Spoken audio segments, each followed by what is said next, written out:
6 साल हो गए शादी हुए मेरे। और 6 साल से मैं ये चीजें सुनते आ रही हूँ, ठीक है, सुनते आ रही हूँ, चीजें चलते आ रही हैं। तो अब मुझे ना इस चीज की आदत हो गई है, ठीक है, और मुझे अब फर्क ही नहीं पड़ता कि क्या लोग बात करते हैं और क्या रिएक्शन देते हैं इस चीज पे, एकदम बिल्कुल फर्क नहीं पड़ता। ज्योति सिंह और पवन सिंह के रिश्ते को 6 साल हो चुके हैं। उनकी शादी को 6 साल पूरे हो चुके हैं।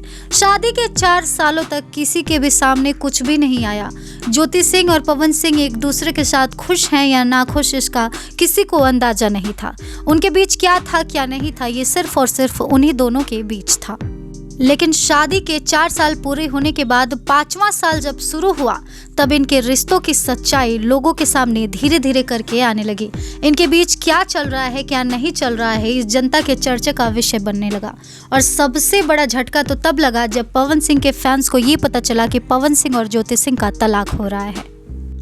अब भोजपुरी के किंग कहे जाने वाले पावर स्टार पवन सिंह की पत्नी के संग उनका तलाक हो रहा है, तो ये खबर मसालेदार और वायरल होने वाली तो है ही। इसलिए लोग तरह तरह से इस चीज को बयां करने लगे। लोग खूब सारे इंटरव्यू भी लिए, खूब सारी बातें भी सामने आई। धीरे धीरे करके उन लोगों के रिश्ते का सच भी जनता के सामने आया। अब जाके मामला इस हद तक बढ़ गया है कि ज्योति सिंह डायरेक्ट बोलती हैं पवन सिंह के कैरेक्टर के बारे में, उनके अफेयर्स के बारे में, उनके बिहेवियर के बारे में। और ये सुनते सुनते अब पवन सिंह भी बोलने लग गए हैं। पवन सिंह भी बताने लग गए हैं ज्योति के कैरेक्टर के बारे में, अफेयर के बारे में और उनके बिहेवियर के बारे में। तो अब सवाल ये उठता है कि दोनों मियाँ बीबी एक दूसरे पर जो आरोप लगा रहे हैं उसमें सच्चाई कितनी है। ज्योति सिंह सही है या पवन सिंह सही है? दोनों तो सही नहीं हो सकते, और अगर हैं तो ये मामला काफी ज्यादा पेचीदा होने वाला है।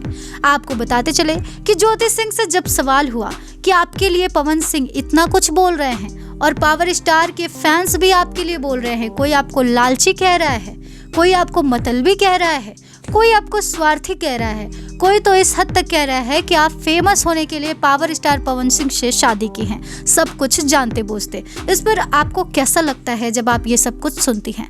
तो ज्योति सिंह ने कह दिया है कि ये लोगों की गलतफहमी होगी कि ज्योति सिंह को कोई फर्क पड़ता है। ज्योति सिंह को चाहे कोई कुछ भी बोले, अब फर्क नहीं पड़ता। हाँ, पहले पड़ता था शुरुआत में, लेकिन अब नहीं पड़ता। 6 साल हो गए हैं शादी को।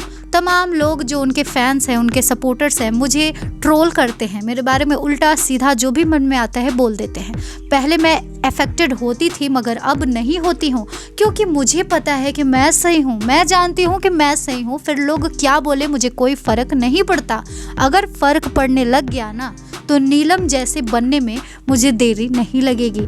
मैं भी नीलम की तरह ही आत्महत्या कर लूंगी अगर मुझे फर्क पड़ने लगा तो। और मुझे पूरा विश्वास है यही सब वजहों से नीलम की ये हालत हुई है जो आज वो हमारे बीच नहीं है। पवन सिंह एक पावर स्टार है, वो एक सेलिब्रिटी है, एक सिंगर है, एक एक्टर है। तो उनको कोई ट्रोल करे, कोई कुछ बोले या कोई किसी तरह से उनके लिए खबर छापे, उन्हें इस चीज़ की आदत है। लेकिन ज्योति सिंह एक आम इंसान है, तो उन्हें इन सारी चीज़ों की आदत नहीं होगी। उन्हें नहीं पता होगा कि लोग कैसे ट्रीट करते हैं, मीडिया लाइन में क्या क्या होता है। फिर भी वो आम इंसान होने के बावजूद भी अपने लिए लड़ रही हैं। उनके खिलाफ 99% लोग हैं इंडस्ट्री के, फिर भी वो उनसे लड़ रही हैं, अकेले फाइट कर रही हैं, अपने हक के लिए, अपने अधिकार के लिए लड़ रही हैं, साथ ही साथ अपने वजूद के लिए लड़ रही हैं। और अगर अब वो पीछे हट जाती हैं तो यकीनन उनकी गलती होगी, क्योंकि बात अब उनके चरित्र पर आ गई है। इसलिए अभी तक वो अपने अधिकार के लिए लड़ रही थी, लेकिन अब अपने स्वाभिमान के लिए लड़ाई लड़ेंगी। जिस तरह से उनके चरित्र को धूमिल किया जा रहा है वो उसके लिए लड़ाई लड़ेंगे। वो अपने चरित्र को पाक हैं साबित करके दिखाएंगे। जिस तरह से ज्योति सिंह के कैरेक्टर को धूमिल किया जा रहा है, आप खुद ही बताइए कि क्या कल को कोई उनका हाथ थामेगा? क्या दूसरी शादी वो कर पाएंगे? क्या दोबारा अपना जीवन शुरू कर पाएंगे? क्या अपनी लाइफ को रीस्टार्ट कर पाएंगे? नई शुरुआत कर पाएंगे? नहीं कर पाएंगे। इसलिए ये कहीं ज्यादा जरूरी है कि वो अपने आप को सही साबित करें। बहरहाल इस खबर में बस इतना ही। आपको इस खबर पर क्या कुछ कहना है कमेंट सेक्शन में जरूर बताएं। और इस तरह के तमाम अपडेट्स से जुड़े रहने के लिए करारा न्यूज़ डे एंड नाइट को सब्सक्राइब करना ना भूलें।